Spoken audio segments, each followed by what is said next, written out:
Hello again. Another book on the history and design of the knife. And we go back to the military knives. And before we get into specifics, I think a few definitions are in line because the term fighting knives has been used for many of the books describing these weapons. But I like to, when I'm discussing this kind of thing, differentiate between some of the types. So the first type of knife, I would say the fighting knife to me is a knife designed for knife versus knife fighting, dueling, if you will, which is typified by the Bowie. And we've talked about books on the Bowie. So it's a big knife.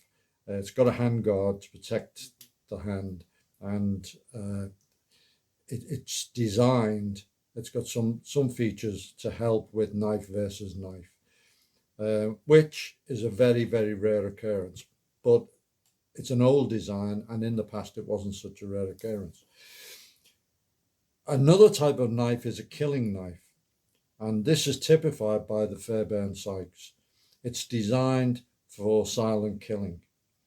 And when Fairbairn and Sykes designed the knife and went to Wilkinson's, they were engaged in training people at the time who were going to be, or the stated purpose was, they were going to be either resisting the Nazi invasion or they were going to be in small-scale raids against occupied territories, or they were going to be agents dropped into occupied territories. So it was what we now call asymmetrical warfare. And the idea was that silent killing would be needed because you're not going to be winning the big battle. So you had to be able to pick off people. And for silent killing, the requirements are a knife that will penetrate deep into the body cavity, but does have the ability also to slash the cephalic arteries, and is strong enough. And that's basically it. It's not designed for knife-on-knife fighting or anything else. And it certainly wasn't designed for utility tasks, such as opening cans, as a lot of soldiers found out to their cost by damaging the point. The next type of knife is a self-protection knife. And a lot of the modern designs come into this category, things like the Casper. It's a knife carried for self-protection. It's got to be readily available, easy to get into action. It's got to be portable. So the big Bowies don't really fall into that. It's got to fit into the modern lifestyle of the people. And then the next final section for this is utility knives, which are knives which have a dual purpose, that you're going to use them for general military tasks around a campfire, opening boxes, puncturing cans, chopping wood, whittling, doing all that kind of thing.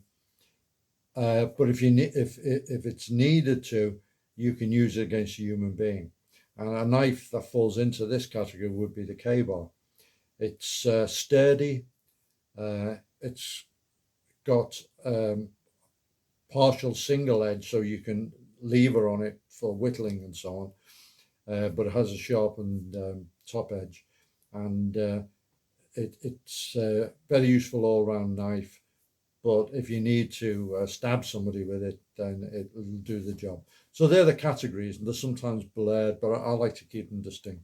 Anyway, the book we're going to discuss in this section is Allied Military Knives and the Men Who Made Them Famous by Robert A. Buerlein.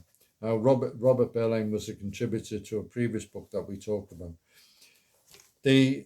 Apart from the introduction, there is a massive section on the Fairbairn Sykes fighting knife. Starts there and it goes on for many, many, many pages. It's almost, I'd say, exhaustive.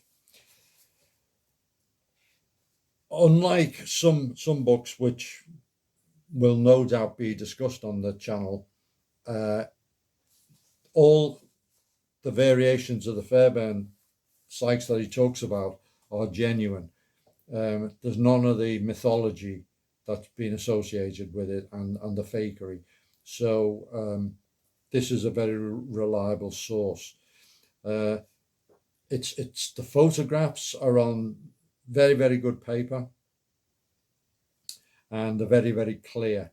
And there's also lots and lots of photographs of the knives being carried and indeed knife training by the soldiers who use them. Now, the very first picture, this one here of a Fairbairn, is one which is slightly controversial because it's a first pattern with a 3-inch S-shaped guard. Now, Robert Wilkinson Latham, who has written a book on the Fairbairn knife, says that they have no record of a 3-inch guard ever being produced by Wilkinson. However, other authorities have actually got examples of them which have never been disassembled, so the genuine thing, they were made. You know, if the nut has been loosened and the handle taken off, you can tell, and the guard changed. There's at least one example that this didn't happen to, and we will talk about that later. So even though there might be some controversy about it, there's also a lot of evidence to suggest that there was some 3-inch guards made, although they were not definitely weren't a widely carried item, because it went to a 2-inch guard, and 2-inch S guard was what's now regarded with the square shank as the first pattern. Then as I say, it's an exhaustive treatise on the Fairbairn, including variations such as a knuckle duster variation. This has obviously been aftermarket design. Many variations. Some of them very, very rare, beaded and ribbed and ropes and all sorts of things, of the hilt, different variations of the scabbard, cast aluminium handles, all sorts of different things. They were made in many places. They were made in Australia, and my particular Fairbairn, this one here, is actually comes from India, and you can see the type of handle it's got. It's very much different from some of the other types that you see, and it's not fantastically rare or valuable, but it was given to me as a present, and you know, I keep it. Another really nice picture in the book is the memorial, Commando Memorial, with the Fairbairn knife on it in Westminster Abbey. Then it goes on to other knives, and including another favourite of mine is the V42 Stiletto. Goes into the whole history of that, and it's probably just as sought after as the early Fairbairns, and in fact it was so sought after that it was almost impossible to get an original. So the case company who made it made 100% replicas, just like Wilkinson still make Fairbairns. They did a run where they made, but they weren't wartime issue, and they are now collector's items going for $1,500 maybe. So it really is a sought after knife, and it's iconic.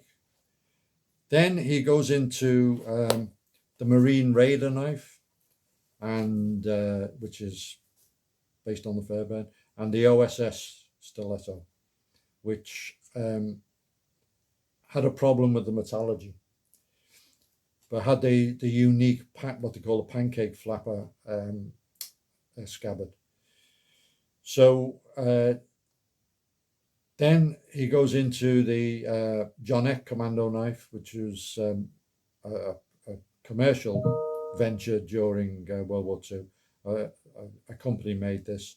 It wasn't officially requested, but it was used a lot. A lot of the guys bought them and used them, and it was called Your Silent Partner. Then finally, Randall Knives. Now, Randall is a massive name in the knife world. He's out in Orlando. I've actually been past his place a couple of times out on the Orange Blossom Trail when I was training in Orlando. I never went in, unfortunately. I was always busy. But Larry, who used to train with the Gutterfighters, has a couple of Randall knives, and also Pete Constantine. I always remember he had a Randall fighting knife. I handled it. Really, really well made, well balanced, beautiful examples, and very expensive. And it's well over a year, maybe 2 years lead time to order a Randall knife. But they were very sought after during the war. Very high quality sheaths with them as well, leather sheaths. So really good kit. Anyway, this book is one of the most authoritative resources on the subject, on the Allied side of World War II. And it's been invaluable to me in the writing I've done on the knives, and also the courses where I talk about the history of knife. So yeah, it's certainly one for any real connoisseur's library.